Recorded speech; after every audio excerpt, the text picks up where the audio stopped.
Dear students, I hope you all are doing well. First of all, I wish you all the best for the new academic session and also pray for your well being during the present corona pandemic. Yesterday, we discussed the pre romantic era and its characteristics. Our today's topic is the pre romantic age and the role of Thomas Gray. Let me brief the pre romantic era first. The death of Alexander Pope in 1744 marks the end of the new classical age. The first quarter of the second half of the 18th century was full of great changes. The period is, in fact, the third Renaissance in the history of English literature. It was the time when there was a regular movement from the old order to the new. Pseudo-classicism was passing away and the liberty had entered the style and thought of the writers. The old form was rejected and the writers came out of the clubs and coffee houses. On the one hand, we have the poets like Dr. Johnson, Goldsmith and Crabbe, who wanted to follow the Augustan tradition. While on the other hand, there were the poets like Thomson, Somerville, Edward Young, Collins, Gray, Chesterton, who tried to abandon the practice of the school of Pope. These poets had their leanings towards the new spirit of Romanticism, but they could not completely get rid of the effect of the age of Pope. However, the characteristics of the transitional era are: first is the end of the political feud. In the reign of Queen Anne, both Whigs and Tories enjoyed power more or less evenly, and for some time the previous bitterness between the two had been ended. Due to it, the activity of pamphlet writing and the poets Due to it, the activity of pamphlet writing was declined and the poets and satirists ceased to be statesmen. Literature of learning. In the first half of the 18th century, the writers had realized that there was nothing to learn in the literature of their age except its form. The literature was confined to the cities and towns. Fed up with the bitterness, Alien Ramsay came out with The Gentle Shepherd in 1725, which revived the love of nature. In 1730, Thomson's Season was published, which was considered to be the first romantic poem. Though the new learning had started, the effect of satirical and correct literature was so high that they were not accepted well. Nor could Thomson and Ramsay maintain the same spirit. Till the death of Pope, the idea of a common sense, imagination, expression of life in countryside and liberalism could not find a desired place in literature, though the writers belonged to them tried their best. The result of this new learning of freedom and humanitarian attitude could be noticed explicitly in 1751 when Gray came out with his masterpiece Elegy. Return to nature. The next characteristic, the gentle shepherd of Ramsay had already shown a protest against the bitter, biting and boring literature of the royal court, political parties, coffee houses and clubs and dance parties. This poem was followed by Thomson's Seasons, out of which two poems, Autumn and Winter, are prescribed in your syllabus. The collection, Seasons, pictured the various moods and sights of the nature, but the poem in its didacticism, highly Latinized vocab, conventional poetic diction, frigid and bombastic style still belonged to the Augustan tradition. After Thomson, Dyer, Collins and Cooper made a first-hand study of nature. Cooper's love of homely life, description of landscape, the gentle humanity paved a way to the writers like Shelley, Wordsworth and Keats, who are the pure romantics. Reaction in form. The next point, the new classical poets were using the closed couplets, but the lovers of nature did not want to put their genius under bound reach. They were not in a mood of satirizing something or somebody in a measured, bitter, and biting tone. They used various forms of the past like blank verse, Spenserian stanza, ballad, etc. Over 50 poems in the Spenserian stanza were published between 1730 to 1775. Return to feeling. As love for nature emerged, so also the feelings.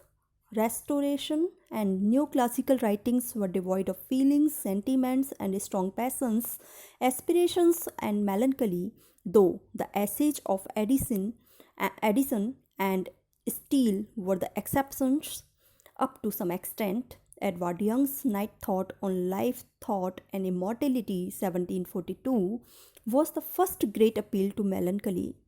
Gray's Elegy, 1751, made it clear that feeling, meditation, and melancholy will be the dominating subjects in the poetry of the succeeding generations. Retreat to the past, belief of the other days, and old legends were included in literature. The next point is the graveyard literature.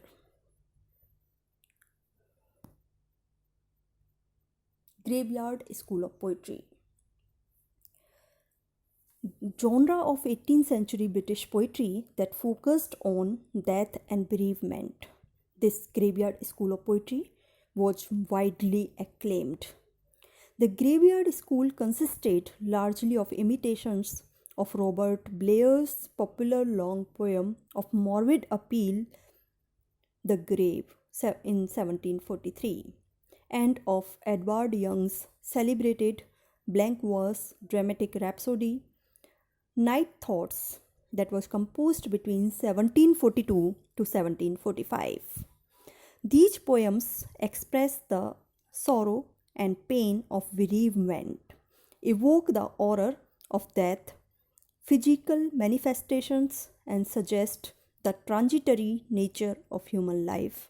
The meditation, philosophical tendencies of graveyard poetry found their fullest expression in Gray's An Elegy written in a country churchyard in 1751. Thomas Gray, the great writer, was born in 1716 and he died in 1771. He was born in London and his mother and aunt kept a millionaire's shop. He was educated at Eton with Horace Walpole and at Peterhouse, Cambridge. He accompanied Walpole on a tour of France and Italy in 1739 to 41. But in 1741, his father died and he also returned from Italy due to the quarrel with Horace Walpole. Leaving the family financially insecure, his father died, and in 1742, Gray moved to Cambridge, where he was to live apart from travels and visits for the rest of his life. First at Peterhouse, then from 1756 at Pembroke College. In 1741 to 1742, he began to write English rather than Latin poetry, producing a fragment of a Racinian tragedy Agrippina, and his first odes, including Ode on a Distant Prospect of Eton College in 1747. The first of his works to appear in print. In June 1742, his Etonian friend Richard West died, just after Gray had sent him Ode on the Spring, that was composed in 1748. He paid tribute to him in Sonnet on the Death of West in 1775. In 1748, he also composed another ode, that is Ode on the Death of a Favorite Cat. In 1751, his another poem was published, that was An Elegy written in a country churchyard. This poem took almost 9 years for its composition. Later on, he wrote two Pindari quotes as well. Ode on the Progress of Poetry, that was composed or rather published in 1754, and another one was The Bard, that was published in 1757.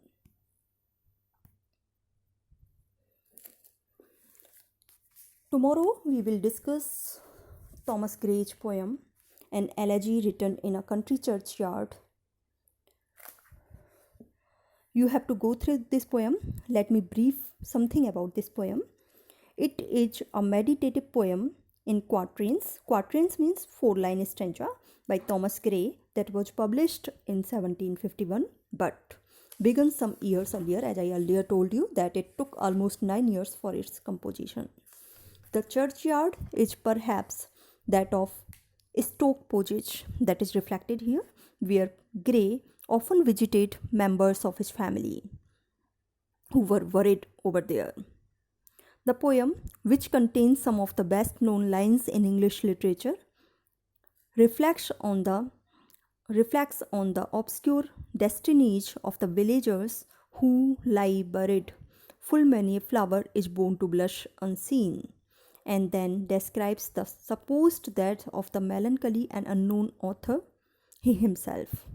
Critics have related the closing stanzas both to Gray's fears about his own poetic destiny and to the early death of his best friend, Richard West, in 1742. This poem became really popular because no other writer has reflected the pain of those people who have the potential but could not have been given any kind of opportunities to grow up. So this poem basically talks about the autobiographical note, as I've already told you, that he is somehow depicting the harsh realities of his own life. He was not given any chance for growing up as a poet. He was not considered to be a great poet during his lifetime. So I hope that you will read this poem very carefully so that we can talk about it and understand it in a better way. Thank you all.